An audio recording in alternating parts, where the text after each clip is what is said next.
Hey everyone, I'm Brett Chmielewski, and this is Shatter the Vein. Coming at you with another episode. Super Evil Megacorp came out and dropped 1.12 on us right after the Autumn Live Finals. Man, those guys don't rest. They had that huge event. Must have that team working all weekend, getting this patch ready, getting it up. And then we got the Autumn Live Finals for EU happening this weekend. I would assume that they are playing on the 1.11 patch. It would be very unfair if they were playing on 1.12, especially the players wouldn't have time to practice. There is a bunch of balance changes and hero changes and item changes, so can't relearn all that stuff in a week. So I'll be tuning into those, and we'll be talking about them on the next episode. But on this episode, I got Drizzy joining me from Halcyon Hammers.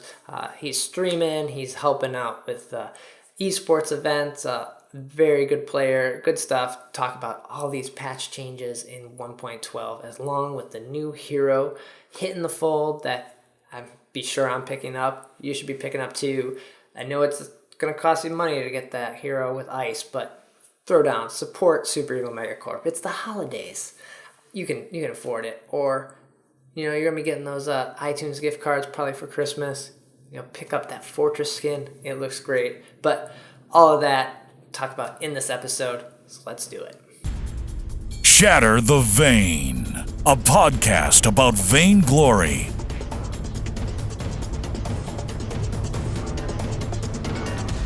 This is the 66th episode of Shatter the Vein. I'm Brad Chmielewski, and these episodes are turning into almost twice a week, so we can't even say weekly now. But on every episode, we're talking about the news, gameplay, game tips, and the esports scene even, and that's blowing up. And every time I'm bringing on a new person from the community to help me break all this down, because it could get boring just listening to me. And this week, I have Drizzy back on the podcast. Welcome. Hey, what's up, dude? It's been a while. Like, a lot has changed since you've been on for last time. We got video now, so everyone can see you. Yeah, it's definitely been a lot of changes. For people that don't know who you are, you want to give a little introduction, like your stream, guild, what you're doing now, all that good stuff. Yeah. Okay, so after this weekend, I've kind of been up to a lot. My stream is, we'll start with my Twitter, at Drizzy_VG, and it's Drizzy with an IE.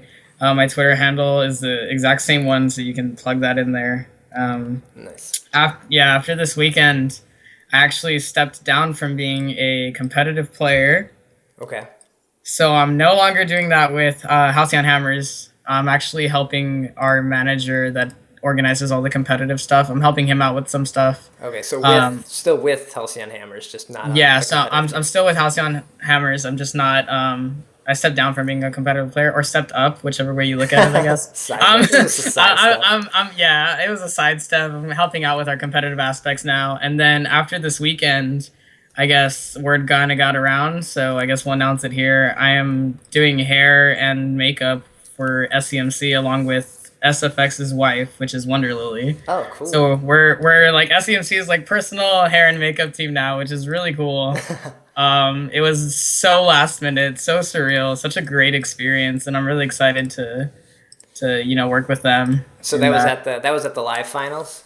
Yeah, I came in on Thursday, and then Friday at 12:40ish. I find out I'm doing hair out of nowhere because Kima just he pulls these strings and I literally the first day, the doors open at 2. I find this out at 12:40. I have a can of mousse, hairspray, a brush, and a blow dryer to work with, and that's all. Okay. That's all. All my stuff that I do to do my own hair is back at the hotel. I'm freaking out. I'm like, what if SCMC doesn't take me seriously because this is all I have? And I'm gonna make everybody's hair look like shit. And I was I don't know how I did it, but they were impressed. They were happy, and it got me where I am. So I'm pretty shocked myself. That's awesome. Yeah, I didn't have my own equipment, so I was kind of scared, but it worked out. So how were the live finals? I talked about a little bit on the last episode with Team Smurf. So some of those people were there, and they were chatting about it. But what did you think of it? How did you like the experience when you weren't working, I guess? So Actually, believe it or not, I didn't get to watch a single game. Oh. And I loved every second of it. That was the thing. I was always behind the scenes, always doing hair or for something or someone. Okay. And I don't know if you guys got to see the Rona and Adagio cosplays. Yeah. So we helped them put on those costumes, but before any of that happened, they were sitting in 2 chairs with Wonder Lily. She was doing their makeup, and they gave me both of the wigs, Adagio's wig and Rona's wig, to style, so it would be ready for them. Oh, cool. But we were in this room of this new esports like arena office that was just like bought out, so nothing was like done yet. They were still under construction. I was in this room with a bunch of like power tools on the floor, and I'm like, how am I gonna hold these wigs up like face level so that I can see them and style them? I grab one of the rolly chairs that they had there. I grab a broom. I put the wig on the broom and lean it up against the chair, and I'm styling this wig that's on a broom. Geez. And like Haney, Evil Finn, is just cracking up the whole time, and she's just like, I can't believe you're making this work. It's like the Rona wig is literally on a broom. Like it was just so funny. You just look like some crazy homeless guy. That's like it was pretty funny. I made it work though, so they were happy. As long as they were happy, that was like my main thing. Right, yeah. Those 2 cosplays were amazing. Like, yeah, everyone looked great. So kudos to you for your hard work and helping out with that. Yeah, the wings for Adagio were like the hardest part to put on him because they're like this big, and it's essentially one little like U loop like this that just goes in the back of his like corset. Yeah. And we had to like shove it in there, and then we had to like pull the wings up so that they weren't like because his wingspan straight out is ridiculous. So we had to like pull them up and then tie them so that they would stay up and not hit anybody. Oh, geez. Okay. Yeah, so it was pretty crazy. Yeah, I don't think that's why if I ever did cosplay, it would be very minimal stuff. I couldn't ever have big things because I'd get stuck indoors or like can't get in your car. Yeah, it was pretty crazy, but it was a lot of fun. Nice. So the turnout was pretty awesome there. It looked like almost everyone from the community came out and was there. Believe it was okay. So without staff, we sold 315 tickets out of the 400 available. And it was pretty crowded, like really, really loud. I actually wanted to go because the headsets that they have up there, I was talking to Rect from Gank, and he said that it sounds like you're falling out of a plane because you can't hear anything. And I was from the outside, I was like, this is so loud. Like, how are they like playing the game? But he said they blow air into your ears kind of thing, and you can't hear anything. Well, yeah, because they don't want to give anything away if you can hear the crowd or the shoutcasters. Exactly. I actually wanted to go up and try it because it sounded like I was like, there's no way, like it was so loud in there, and I was like, there's no way that you guys can't hear anything at all. Like I didn't believe it. Right, because I think they have their second set of headphones on that are originally they didn't, and I think Fuji was actually the one who made that happen. Oh, okay. So essentially they have their, Apple earbuds to hear the actual game, and then over that they have the big, like, headset that blocks all the noise cancellation and all that. Oh, cool. Man, yeah, the event turned out great. I'm looking forward to seeing how the EU ones turn out. And yeah, me too. I don't know all those players as well as I think I know the NA players just because I see them in game and communicate with them on chat a little more. So looking to see how those games play out. It should be fun. Yeah, definitely. But we're here to talk about 1.12 update that dropped today. So let's jump into that. Shatter the Vain, a podcast about Vainglory.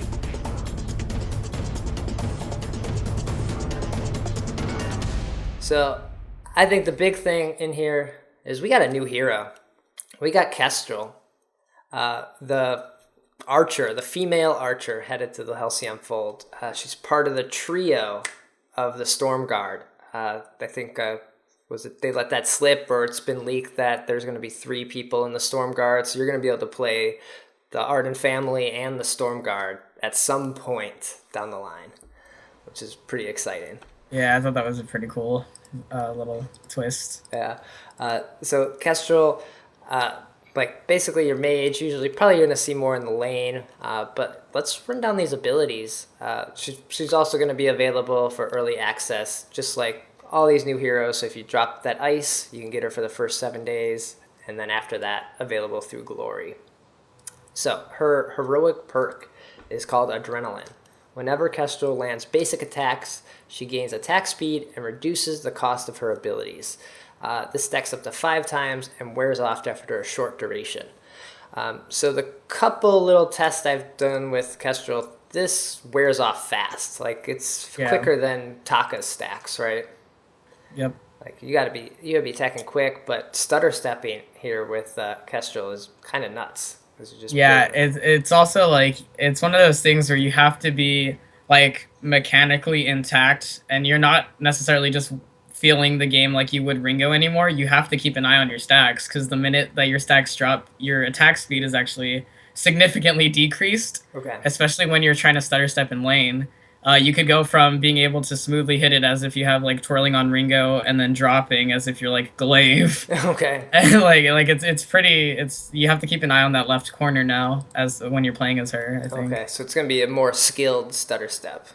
Yeah, definitely. Her A ability is called Glamour Shot. So Kestrel fires an arrow, landing an armor-piercing attack on the first target in its path. The arrow then pierces through, so you get like this burst, like this, almost like dust that flies out, and that deals crystal damage to the target and others behind them. Kestrel can keep several arrows in reserve. I believe it's up to 5, and then when she's out, there's like a short reload time, and then she gets 5 more. So this is basically, this ability is up almost all the time, and you're using this to kind of poke it. It's almost like using Twirling Silver on Ringo. Like, let's use it. Let's keep going. Yeah, the thing that actually, so that this ability would normally be super overpowered if it just regened automatically, but the thing that makes this one sort of like a nerf, so to speak, or balances it out, is that after those 4 initial arrows or 5 initial arrows have already been shot, if you continue attacking, your arrows won't recharge until you stop attacking for a short duration, kind of like your heroic perk. Oh, okay.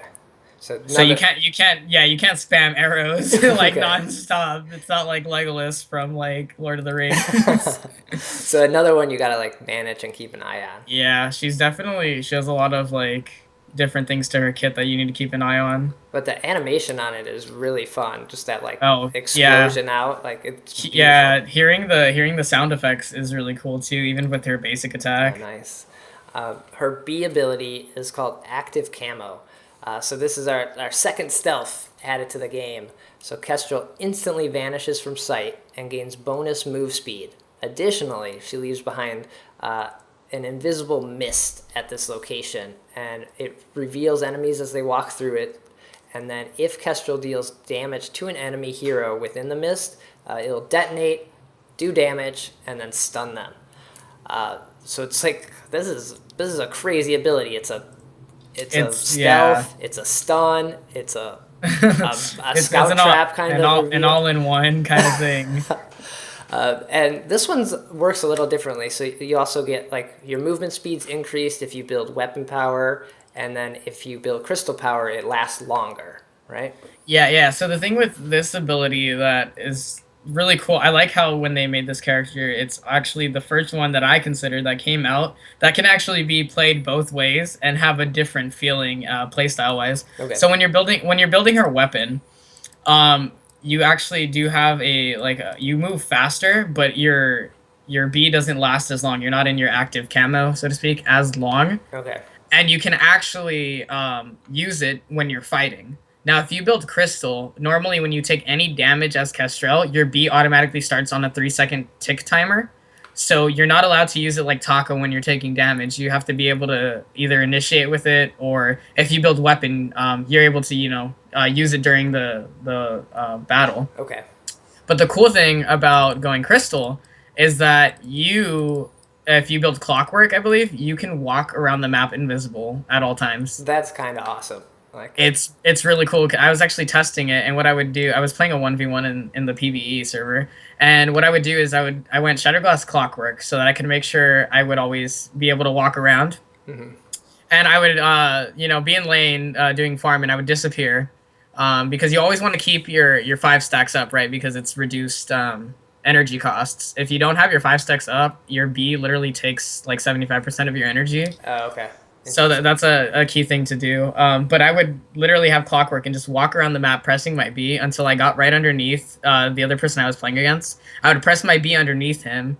And when you're playing against a Kestrel, you can't see any like particle effects from her B. Yeah, so I drop it underneath. I drop it underneath him, and he's standing there. And I turn and shoot a Halcyon arrow, and he just like implodes because he's standing on top of the active camo, which then stuns him. You mean the Glamour Shot? I think it was Halcyon arrows and got changed. Oh yeah. The what is it? Glamour Shot now? Yeah, Glamour Shot. Glam. Yeah. Okay. Yeah, that's sneaky. Like. Yeah, it's definitely different playstyles with both weapon and crystal. So she's almost like this assassin, in a little sense with that invisibility. Yeah. That's cool.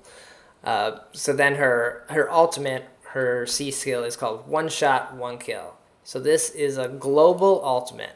So after delay, Kestrel fires a single arrow across the fold, impacting the first enemy hero, large creatures, or structures in its path. And then when it hits an enemy, it reveals that hero and grants Kestrel full adrenaline stacks. So you get those 5 stacks up, which you get that cooldown from that.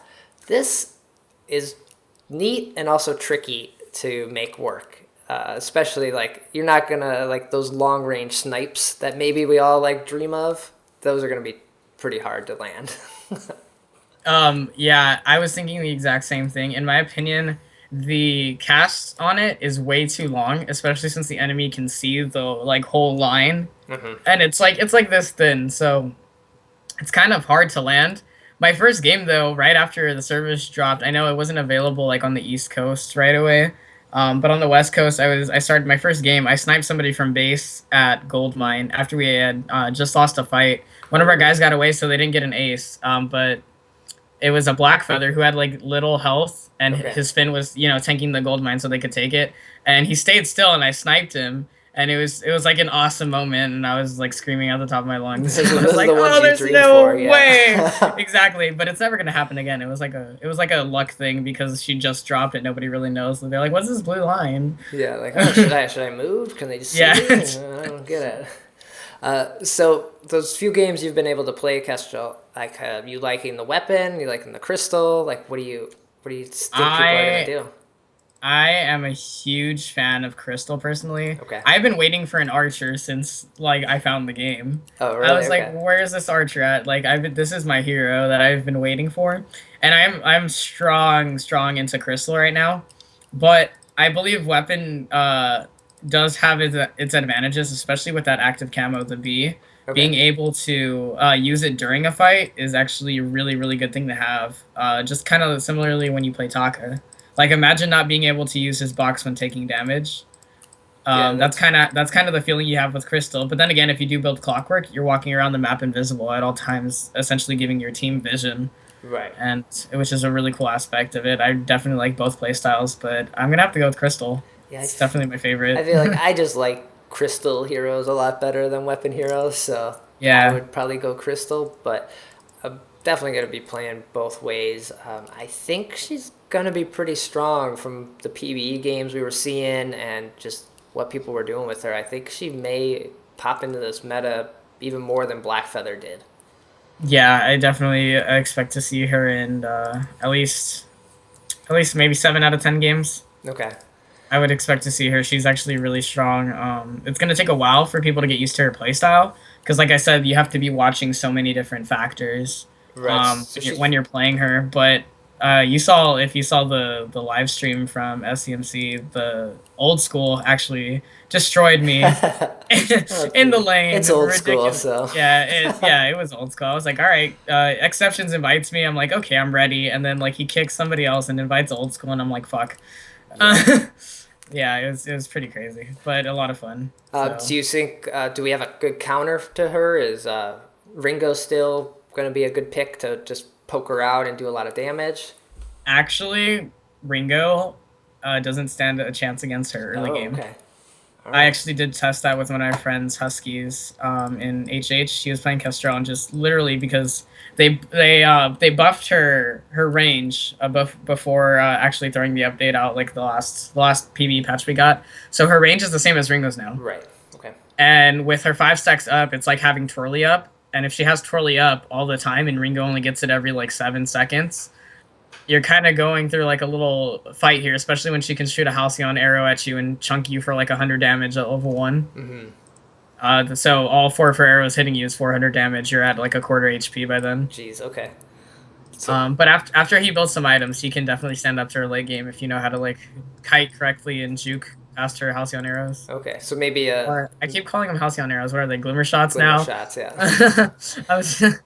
I'm so like, and I hated that name too. Like when they came out with it, I was like, this is so cheesy. And now that they came out with a new name and like essentially fixed what I had said, I'm like, wow, I can't even call it the right name. I'm sure it just got confusing. Maybe we were good. Maybe there's something else because we have Halcyon potions and Yeah, it was very last minute too. Like they dropped it and it was like, oh, Glimmer Shot, and I was like, okay. yeah. So maybe Koshka's still probably good against her because she can stick to her. She can't get away if she doesn't have that overdrive weapon power active camo. So all right. I think she's gonna be fun. I would recommend picking her up. If you didn't get into Black Feather, I think this could be the new hero you've been waiting for. Then we got a new skin in this update. We only got one skin this time. I guess a little disappointed in that, but it is an awesome skin. It's a Gift Wrap Fortress limited edition. Did you already buy this? No, I'm actually getting it as a gift for helping out with the weekend stuff. So I'm waiting on that. However, I did play with it in PB, and whoever made the animations for the in-game, whichever dev you are, we need to have a conversation. Because when Fortress is around his team, and he is prancing around, do you know how hard it is to stutter step him? Because his animation is just like jumping everywhere on my screen. I honestly, and I was actually talking to the same person I've 1v1'd against when he was playing Kestrel Huskies, and he said it's actually very distracting to play as him, because sometimes you don't know where you're going and it takes a little bit getting used to. Oh, funny. Okay. I'm probably going to pick this up. Yeah. It's definitely worth it. It's just like the jumping needs to stop. It's a very cool feature, but when I'm trying to kill him and he's like prancing all over my screen, I have nothing else left to do. All right. So this skin's going to be available probably for the month. I think they said on one of the previous streams till like mid-January we'll see it. I have a feeling, though, we might get another limited edition skin.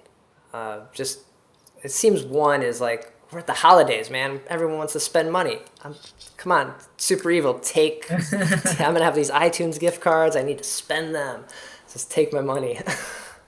Perhaps they're foreshadowing, because Rona is in the picture with Fortress. Right, a little baby Rona. Little baby Rona. Yeah. So I would also recommend anyone reading this lore for the skin, because we get an awesome shout out to Pickles in this lore. Rona, who got a little summarize for you, but Rona, who got Fortress as a pet, wanted to name him Pickles. And if you don't know the Pickles, I guess, joke that there is, when Fortress was first introduced, I believe Sugar Venom on the dev stream was asking, what should the name be? I think they revealed him and we didn't get to know the name. Maybe they were still trying to come up with it. But someone said Pickles, and Pickles stuck. And Pickles has been the pseudo name for Fortress since the release, which is pretty funny. Yeah, no, that's the thing. Like, SCMC is so involved with the community that, like, this joke that we made as a community, they're like, let's throw that in the lore. And I think that's just so awesome. So shout out to them and Sugar Venom as well. Like, yeah, it was an awesome lore. So pick up those two, that skin and Kestrel. Let's jump into the balance changes in these heroes, because some heroes in 1.11 were a little out of control, and they may be a little brought back into line here in this update. So starting off at the top, we got Arden. I believe Arden was picked or banned in almost every live finals over the weekend. And the things Lost Boy Toph did with Arden. Jeez. Oh, ridiculous plays. Like, I went up to him afterwards and I shook his hand. I was like, Toph, like, you're ridiculous at this game. I don't even know. Like, you didn't win, but you're the MVP. Like, I don't care what anybody else says. Like, those plays were insane. Yeah, and he's been playing the game. A number of wins on his account, I think, are just out of control. And he mainly plays on the single account, too, so that's just crazy. But so his Vanguard, the health ratio is down from 50% to 35%. I think we were getting too strong of barriers. Like, barriers were just becoming a little ridiculous here in 1.11 with Cruel and Finn and Arden. Like, you could build some crazy compositions there. So this should help a little bit. I don't think it's too big of a deal. It just may second guess some of those fights you jump into. His gauntlet, his ultimate, the damage was brought down a little bit, especially on the CP ratio, which is kind of weird because you weren't seeing that many people put any CP on Arden that often. But also the stun duration's down from 1.5 to 1.2, which it doesn't seem like a lot, but 0.3 seconds, just enough to be able to, like, I'm just going to walk through this and get out real quick before this fight happens. Like, that you could maybe make that work now. Do you see this being a big change to Arden? I feel like the Vanguard, actually, that was my first game I played as Kestrel. We won. We had a random Arden on our team. Okay. I didn't feel like it was a bad nerf. But then again, every time I was getting those barriers, they were like escape barriers and not like initiation barriers. Yeah. So whereas you would play alongside a Cruel last patch and have him get like another extra half health bar off of the barrier in his A, it didn't really seem like a bad nerf. But I don't know if it's because of the situations I was playing in. That could very well change during an actual team fight. So I'm actually excited to see how that plays out. And they nerfed the base damage on the gauntlet, but increased the CP ratio. So a lot of people were saying if we'll actually see a CP Arden, perhaps, especially with people like Rekt and Toph who can land these gauntlets perfectly, stunning the whole team. Like 250% CP is a pretty big chunk. That is quite a bit. So maybe you were seeing a lot of breaking point Ardens. Maybe we'll see the Aftershock Arden instead there. I know when I go for the gauntlets, they're usually not the greatest, or I'm like, oh, I can't make it over that wall. Whoops. I just trapped all 6 of us. Yeah, we're all in here, guys. This is great, right? This is what we needed. So I think Arden players, you should be okay. So don't worry too much. Keep playing him. I don't think he's hurt too much. He's still gonna be picked. Blackfeather, I'm surprised didn't get a little more love. All they did was fix issue with Blackfeather's base attack speed, which I don't know. I played a few games with Blackfeather and I was starting to get the hang of him, but all the games we played with him just never worked out, so I wouldn't pick him that often. I couldn't stutter step with him, so I never played him. I was like, I don't like this. And I never agreed with him as like a character, because I feel like he scales better into support. Like, I feel like he offers his team a lot more utility than he does as a damage dealer. And I don't feel like he's an assassin because he doesn't get his escape until level 6. And by that time, it's kind of like, why do I need an escape at this point kind of thing? Right, that's true. So I feel like maybe if they tweaked his abilities a little bit more and called him a warrior, it would have made more sense. But I don't know about assassin, especially when we have like Koshka and Taka getting their escapes by like level 2, level 1. So I think Blackfeather will probably still be looked at, and we'll see some more fine tuning to him in these coming updates. Definitely. Then there was Fortress, the king of the jungle this patch. Like, oh my god, if you were playing ranked in 1.11. The chances of, it was like 98% chance you'd have a Fortress. 100% you'd have a Koshka, 98% you'd have a Fortress. But the only thing they changed on him was the Truth of the Tooth. The damage is down at all levels quite a bit, about 40% at each, or 40 damage at each level. So a good amount, because his early game with Koshka was just too much, I think. And all of a sudden you're playing Fortress and you're 6-0. It's like, oh, whoops, sorry guys, I'm the support, right? Yeah. This will probably be a good change. I think people will still be playing Fortress, especially with the skin. So, what do you think about this change to him? I think it's needed. His A was pretty strong. I'm actually surprised that they didn't work his B around a little bit, because the damage from that is also really insane, especially when you're proccing it like 4 times in a fight. Yeah.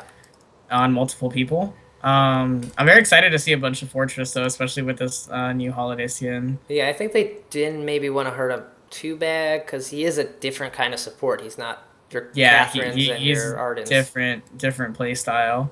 So we'll see. Maybe this will change him around. He won't be as popular. Yeah. But I doubt that with that skin. Like, I'll play any hero with that skin. Yeah. That skin's yeah. Cool. Next up was Jewel, who her big red button just got her cooldown lowered, which I think was to maybe help the CP Jewels come back into the swing a little bit, because if you can have the big red button up more, it was always devastating if you landed it, but if you missed it, it was like, well, guys, we're gonna lose this fight now. So, yeah. Hopefully this helps Crystal Jewels like come back, because I like playing Crystal Jewel. I do too. A lot of fun. Yeah. I think that this has been a long time coming, kind of thing. Because having your ult down for 2 minutes is kind of a long time in Vainglory. Yeah, like is there anyone? I can't think of. I don't know everyone's cooldowns off the top of my head, but I felt like hers was the longest. Hers is definitely one of the longest cooldowns. Yeah, Arden's was pretty long, but it wasn't ridiculous. But yeah, Jewels. Yeah, 120 is pretty long. So yeah, Crystal Jewel maybe coming back. The Crystal hero that was super strong though in 1.11 was Koshka, and she got tweaked a little bit. That early aggression without any downside to it. Like, it's like, all right, I'm Koshka, let's fight. Like, which is, I think, maybe what Assassin's supposed to do, but she was just like snowball. So yeah. her twirly death cooldown is up quite a bit. So at first level from 13 to 15, which again, 2 seconds maybe doesn't seem like a lot, but being able to just spin and get those stacks up every 2 seconds longer is going to be a big deal, especially in some of these early engages. And then her Yummy Catnip Frenzy, her ult that would stun people. They fixed a bug where the stun was applied a little too early. I was starting to see this as I was running into more Koshkas and like really trying to pick this off. I was like, I can't get that. I'm missing that reflex block. Yeah, that actually explains it right now. There is no way. I definitely remember a few games where I'm like, how am I missing this reflex? Like, I swear I'm pressing it. Mm-hmm. And it was coming a little bit too early, and that definitely explains it. Yeah, see, at first I thought I was just saying it, like, I missed it, guys. But yeah, no. There was actually a bug. Yeah. It all makes sense now. Do you think this is going to hurt Koshka that much? Or are we still going to see her?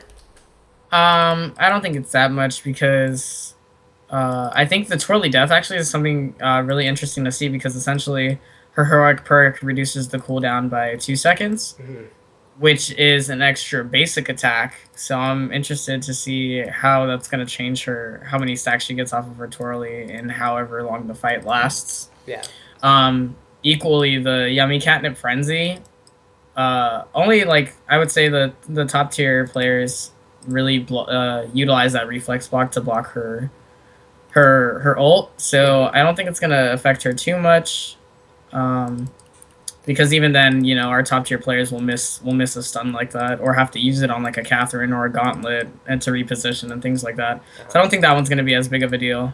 Okay. But I'm glad it's fixed. Yeah. So Koshka probably still there, and I don't think they wanted to hit her too hard. Like, we sometimes get these hits where it's like, all right, it might be a couple numbers, but all of a sudden, like, they're totally out of the meta and totally gone. So this was just enough to, I think, rethink maybe picking Koshka. And then there's Cruel, who becomes ridiculous to deal with after 15, 20 minutes. And anyone who played Cruel or would go up against a Cruel, you'd hit 15 minutes when that Kraken spawned. You're like, guys, we're not far enough ahead. We're not going to win this. Or if you're playing Cruel, you'd be like, all right, I'm good now, guys. We stalled enough. We stalled it off, yeah. But what they really did here, they kind of slightly nerfed that late game, but buffed the early game. So his Spectral Smite, they changed from, she was only getting lifesteal per 5, then 7, then 9 in the early games. Now it's 10 across the board, and if you overdrive it, you're going to get 12% lifesteal. Which you were getting 17% lifesteal before, so that's quite a big change, like 5% lifesteal. Damn. But now Cruel can maybe fight and win those engages in level 1, level 2s. Yeah, I definitely think there's no longer going to be a call out that's like, oh, we're going against a Cruel, just invade him early. Mm-hmm. This change is actually really strong. I actually witnessed it and went against it, and it's pretty strong early game. It's going to take people a while to get used to the fact that you can no longer kill a Cruel at level 1 with just 2 people. It's funny, the little note about this. I'm surprised it didn't come from 80 Entris. It came from Surprise Birthday. Yeah. He probably didn't want to make it seem like it was him. He just put Surprise Birthday on there. So I think all Cruel players should be probably pretty happy with this because you're still going to be super hard to kill late game. And if you don't know how to deal with a Cruel, you need those Atlases. You need to stun him, and you need to just burst him down before he can get those stacks on you. Next up is Petal. Petal, we got to see Hardic play an amazing Petal game at the Autumn Live Finals. And I was starting to run into Petals even before this, and it was like, wow, what happened to Petal here? She's good again. she's wrecking us. They did a little bit of tweak to her. I don't think that much because she wasn't getting played enough. Although Playoff Beard said she had the highest win rate this patch, she wasn't getting played a ton because Koshka, Fortress, Ringo were the comp. So they changed her Munions a little bit, her heroic perk. The seed health is down, and then the lane minions now no longer attack Munions. This is kind of huge for lane Petal, right? Yeah, I definitely think that lane Petal is going to be something you're going to start to see because, back in the previous patches, when her Munions would have, four ticks of health or whatever, a wave of minions shooting at one Munion would drop it instantly. And now that they can't take damage from lane minions, it's going to make her that much stronger. Ringo's going to have to decide, do I take my farm or do I get her Munions out of clearing my lane so fast? It's definitely going to be a tougher decision for laners going against a Petal now because she's going to be back. Yeah, but if you do see a Petal, you have to kill those Munions. Like they are, like she's doing a lot of damage with probably her crystal, but those Munions are getting those weapon and attack speed, and you gotta get rid of them. Like, it's a weird like priority fight whenever you run into a Petal because also those are gonna cause the ult. So it's like, all right, you guys gotta get rid of these. Let's do it. Mm-hmm. So keep playing Petal. Have you gotten back into Petal at all since all these changes? The last time I played Petal was when I played with Force against Legacy in the Oddly Odds tournament. Okay. And Odds came up with that last rule that was like, oh, the third match, you pick one hero for the other team to play, they pick one for you.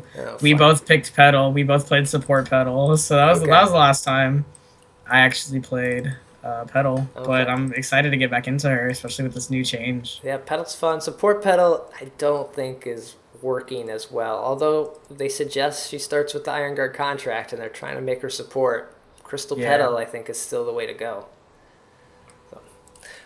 Next up was Finn, who, man, he's so slow. I don't know. I was disappointed we didn't see him in the finals, but just the way NA games work, where it's like we're going to fight as fast as we can. Finn's like halfway to this fight before the team's dead by the time Finn gets there. Yeah, definitely. North America definitely has fast-paced games. They like to close out early, which is why that Ringo Koshka Fortress was so popular. Mm-hmm. But this is not a change to his speed, which I don't think we'll ever really see, because that's kind of his thing. Like, I think if they changed his speed, he would probably be 100% in every single game. Yeah. What they did change was his Force to Chord, which is his ultimate, right? His hook. Yes. They lowered the cooldown at all levels, and if you max this, it goes from 45 seconds to 30 seconds, which, man, that's gonna be up all the time. Like That's a huge drop. every fight, maybe even twice a fight, depending on how some of these fights and how late game it might be. Man, I love playing Finn. He's so much fun. Like when I'm in a casual, or when I just don't know who to play and I have to play support, I'm playing Finn just because. Yeah, I'm actually really, really fond of Shin Kaigen's Lane Finn build. Okay. If you haven't had a chance to try it, I would definitely go and try it. It's so much fun to lane Finn. What's he building on lane Finn? Yeah. So I usually Crystal? see him start with so essentially Crystal, but I see him start with the defensive item against the laner and 4 potions. Okay. So you can stand up against the laner. I see him rush like tier 2 boots and get like a chronograph, so that you can spam your abilities over and over, and rush heavy prism, go into broken myth, and then fountain, and like tank up. Just get your 6 stacks and then drop your A on them, and you do insane damage. Okay, yeah, his A ability early game, even, you can one-shot waves after a little bit, too. Yeah, exactly. That's nice. So, yeah, Finn, a little more hooks coming out. Rona, who, man, I didn't really ever see a lot of Rona, but when I did see Rona, they wrecked, usually. I was like, wow. Yeah. But for whatever reason, I think just maybe the kit people didn't get, or just not a lot of players, not a huge group of people enjoy playing her playstyle. I don't know what it is, but I don't see a ton of Ronas. But all of her abilities got some changes a little bit, got nerfed a little bit at all levels. So her Into the Prey, the damage reduction, so this is the damage she's taking, got lowered from different levels to basically 10 at every amount. So this would be pretty nice. Her Foe Splitter no longer executes an instant basic attack, so definitely a good thing there, because it was like, oh, should you get those easy attacks off, and then all of a sudden you're bleeding and you're dead, and she's getting health back because she used her Red Mist. Yeah. Which her Red Mist, the self-slow channeling was increased from 30 to 35, so she's going to be a little slower in getting that off in movement. What do you think about these Rona changes? Yeah, it's definitely a huge nerf. I was actually a little bit shocked with how harsh they were on her. Because like you said, I didn't see much Rona this last patch, but when I did, it was a pain in the butt. Yeah. So with her A, that first level, they actually buffed it. So you have 2% extra at level 1. But then everything after that just kind of stays at 10 until you max it at 15, which is 5% down from the last one. So you're not going to be get that much, damage reduction on yourself as much as you did before. So Rona should be dropping a lot quicker, 5%, quicker than before. And then with her B, I mean, that thing was ridiculous. As soon as you procced it, you hit someone right away. And then she got that mortal wound on you, and just everything from there went downhill. Spiraled quickly. Yeah, it was. And then her Red Mist was actually pretty slow. So I'm definitely going to be interested to see how these top tier players are repositioning and, timing their ults in the middle of a team or ahead of a team. So when they start running, they kind of run into it, kind of thing, because 35% is an extra 5% with anything is actually pretty significant. Right. You usually see Arden, jump on her and give her that Vanguard to get some speed to kind of let her catch up with the Red Mist. But yeah, I think we'll still see the good Rona players wrecking out there, because we don't see a lot of them, so people don't know how to deal with her. Speaking of the players wrecking that are good, Sky. Man, these players are hit and miss. Good Skies, beautiful. Bad Skies, like, all right, I understand. Like, it's hard. I'm still working on my sky. I end up jumping in the wrong place, or I just reposition incorrectly. It's hard to know how to jump around in your circle right. But so she had a little bit of change to red sky. So bonus critical damage has been increased on her forward barrage. So these are the bullets that are flying out. Basically, they were all at 50 unless you overdrived it. Now they're all at 60, so a little more critical strike damage, which may make red sky a little more viable because you're pretty much only seeing blue sky out there. Yeah, it's definitely going to be something to think about when you go red versus blue. Because either way, Sky's forward barrage at level 1 can pretty much insta kill any other level 1 hero if it fully lands. If you get them all, yeah. Yeah. So it's definitely going to be interesting to see if people actually are going to start to play Weapon Sky over Crystal. How's your Sky play? My Sky play is decent. not this last patch, it's been Ring of Koshka Fortress, so as a support main, I've been sticking to my role. Yeah. But now not being a competitive player anymore, I can kind of just kick back and play everything. So I'm really excited to do around, try support Sky. Is that thing? Yeah. Probably not. Yeah, no. Max Elo is no longer one of my goals, so okay. I can have fun with everything. Nice. And then the last hero that got a change was Taka, who Taka probably needed this. All Taka players, that's fine. I was fine not seeing Taka, to be honest. And I was fine killing Takas. I think is my favorite thing to do in the game. But Takas might be coming back. So the base weapon power has been increased just slightly early on, and it still maxes out at 126. But then the Katu, this is the cloak, the invisibility, right? Yeah. Has the heal has been increased, so you're now gonna be able to run out of those fights, heal up a little bit, and kind of come back in. And you also, the grace period is up from 0.4 seconds to 0.7 seconds. So again, small tweaks on these like stuns and stealths and everything, but 0.3 seconds there, gonna be quite a bit that you can kind of before you decloak. Be nice. Yeah, I definitely. This is pretty huge buff to Taka, especially with that heal going from 25 at level 1 to 40. Yeah.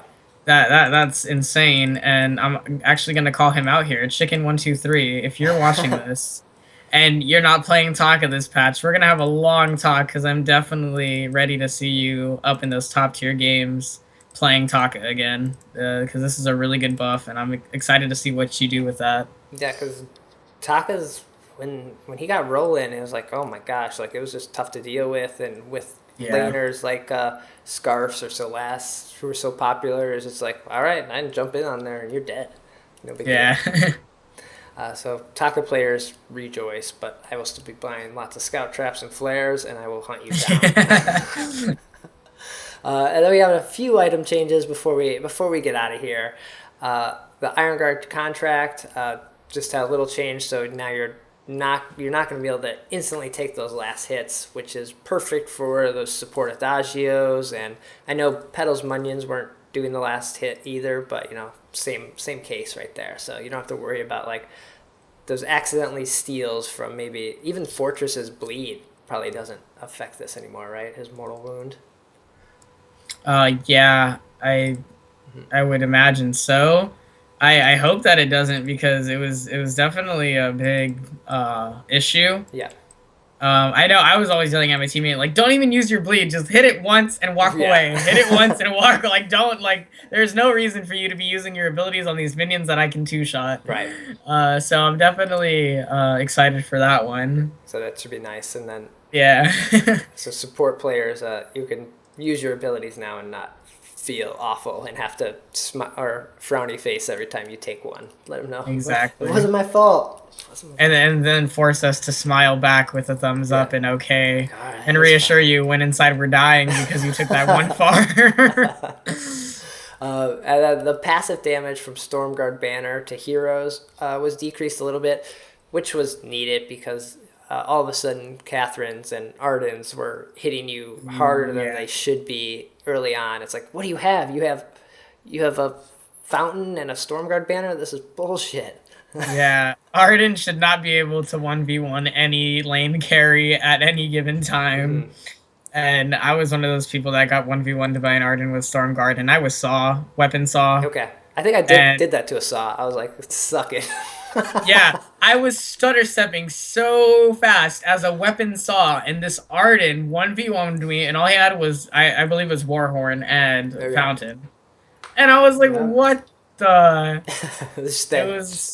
It was ridiculous. I was so pissed. So maybe you won't see that happen. Like 5% isn't huge, but should be enough for maybe Saw to win that fight now. Hopefully. Bone Saw, this is your... it decreases the armor. It's an armor piercing item. It got changed from 8 stacks of 6% armor shred to 7 stacks of 7% armor shred. So less stacks, but more armor shred. So I guess a little tweak to it. I don't know if this is good or bad. It's kind of I don't know if I would consider it a buff or a nerf, maybe a rework. Definitely these are a smaller change, because I know they've done this in the past where they, like with Broken Myth, for example, and Breaking Point, they've done smaller changes, and I don't know if this one's going to be noticeable or if it's actually going to be one of those big things where it's like, I have 7 stacks of Bone Saw, we need to keep fighting them and pursuing them. Yeah, because I'm just going to keep shredding their armor, for example, against a Finn or, Arden, who builds armor and stuff like that. And you're having to look at a lot of little numbers in this game now with Kestrel stacks, Taka stacks, even Koshka and Bone Saw, and then it's like, oh my gosh, guys, I got all these. Hold on, let me get out the calculator and blow up my screen here because I can't see this on my iPhone. So check out Bone Saw. If you have any thoughts on this, report back, because I'd like to know if this is how this really affects some of these fights. And then Shiver Steel. This is kind of a big change. So the range for slow, range slow duration is up, and the melee slow duration is down. All right, Cruel with those Shiver Steels, like that was hurting. Like Ardens and Cruels with Shiver Steel, it's like I can't ridiculous.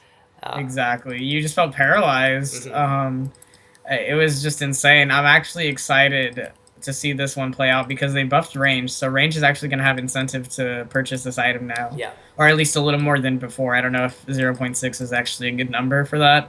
But as far as people, I know supports sometimes like to rush Shiver Steel because of that huge slow. Now going down by 0.8 back to into 2.0.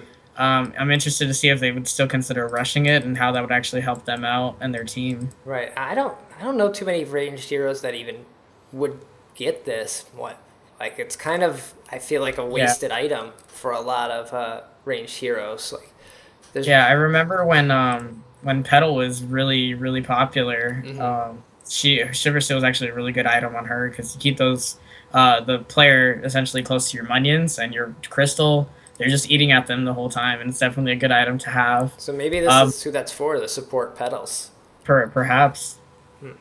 Interesting. We'll have to see. I'm just glad I won't be slowed so much from Cruels. It won't be as detrimental. And then the last item that got changed, or the last two, was the light armor and light shield. The secondary stat from 20 to 10. This was just becoming too good of an early game item. If you had a Scarf or a Celeste, maybe like you just buy 2 light shields and you're good for a little while. Or even a Koshka. Like, all right, let's just buy 2 light shields. We should be able to outlast Koshka for a little while now. Yeah, that was definitely the easiest way to counter both weapon and crystal. So I'm actually, because this is just the secondary stat, which is the shielding and the armor, correct? Yes. Okay, so I'm actually excited to see if people are still gonna try and do the double light shield for maybe that first stat and see if one of them will suffice. Okay. Because if we look back up at Koshka, she didn't really receive any damage nerfs. No, it was all cooldown. So it was all cooldown, exactly. So having your defensive stats on the opposing team actually go down might make her even stronger. Okay. So that might be something to consider because you can't necessarily stack 2 light shields. You might need like 4 now to have the same effect. Right. Which is gets you up in the 1,000 gold. So I don't know if that would necessarily be worth it. Right. Okay. Have to rethink maybe some of your purchases now. But that's all the hero changes, all the item changes. It didn't seem like this huge patch. I think there was a lot that Super Evil maybe wanted to get in this patch, but with 1.11 and all the server issues that happened, like, let's just make sure this patch is stable and get it out there and not have 3 days of issues. I think that was maybe the goal with this patch. And we did get a lot of bug fixes, especially to Android and things like that, so it should be a little more stable. And I think the biggest bug fix that maybe a lot of people were noticing was the stutter step bug. Yeah. This was just like stutter stepping in 1.11 was terrible. I don't know. It was really, really bad. So what was happening was if you canceled your auto attack to try to get another one off quicker, it would cancel the entire animation and you have to start over again. And if you messed up that rhythm, it would try to reset and then it would just you'd lose an attack. So you were basically better off just standing and attacking for the most part. Yeah, another thing too that I was actually interested if they were going to fix or if it was already fixed and not specifically stated was when you play Koshka, your normal basic attack is actually faster than your basic attack when you have twirly stacks. Okay. So if you have, 4 twirly stacks, then your next 4 basic attacks are going to be that twirly attack speed. And I know I was talking to, Upon the Original, and he's renowned as one of the best Koshkas in North America. Yeah, and he said he was having he was having difficulty getting the stutter stepping down with the B because it's so different from the normal basic attack. Okay. So I was wondering if they were gonna essentially make them the same or if that was just part of the skill level of Koshka. So I'm interested to hear what they have to say about that one. Yeah, it's gonna feel like I wasn't getting used to it. I was just accepting it in 1.11, and now it's like almost forgetting everything that I was like, all right, maybe I'll build a little more attack speed early on just to offset this stutter step issue. So you have to. I know. I was personally getting Tornado Trigger on Ringo as my second item just to be able to stutter step ridiculous speeds. Yeah. So. It's going to be, I think, a relearning patch, and it should be a fun one here. Any other thoughts on 1.12 you're excited for, besides the new hero, maybe? Yeah, no, you guys know I've been waiting for an Archer, so very excited to play her. Very excited to see what the meta actually becomes in this patch, if there's actually going to be, a Ringo Koshka Fortress kind of meta, or if we're going to see multiple heroes like in 110, where there was multiple comps and it was just pretty balanced. So I'm excited to see how that plays out, and I'm very excited to play Kestrel nonstop. For sure, yeah. I'll be picking her up, definitely. And so this is the second time we've seen a patch in the middle of the month, and this could be a normal, or I guess we're at the beginning, so it could be a normal cycle. We may get another patch at the beginning of January, and then Season 2 starts. The winter season starts January 13th, so I can't see us waiting all the way till January 13th for 1.13, so we can see another patch sometime in between there, which might be nice. Another skin, maybe some other features and other tweaks they find out from just these balances, and maybe some more black feathered buffs or something. But so that's gonna do it for this patch rundown. Drizzy, thanks for joining me. This was fantastic. Thanks for having me. Yeah. Again, where can people find you? Are you still going to be streaming, even though you're not a competitive player now? Yeah, no, I'm definitely going to be streaming. I'm going to have a lot more time to focus on that because I won't be having practice with my team anymore. So I'm going to try and free up some time to get a consistent schedule going. I finished school this week, so after that, the next 6 weeks, all I have is, part-time job. And with all this free time on my hands, you're definitely going to be seeing a lot more of me. Okay. That's awesome. So what's your Twitch channel?